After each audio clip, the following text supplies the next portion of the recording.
আসসালামু আলাইকুম। আমার নাম হচ্ছে মুমিনুল হক।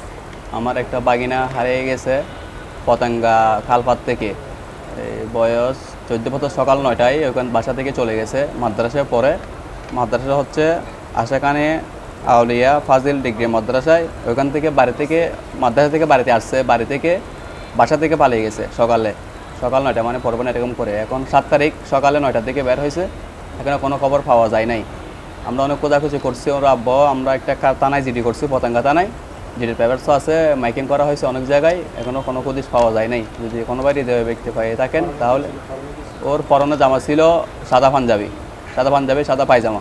ওর ঠিকানা হচ্ছে কাঠগড় পতেঙ্গা কালফারের এখানে বাসা, সবুজের বিল্ডিংয়ে। ওইখানে থাকে, ওইখান থেকে সকাল 9টায় ওইখান থেকে চলে গেছে বাসা থেকে। এখনও কোনো খবর পাওয়া যায় না। ওর আম্মা অনেক টেনশন করতেছে, চিন্তা করতেছে। ওর আম্মা একটু জব করে, তো ওর আব্বা এখনও অনেক দূরদূরের মধ্যে আছে।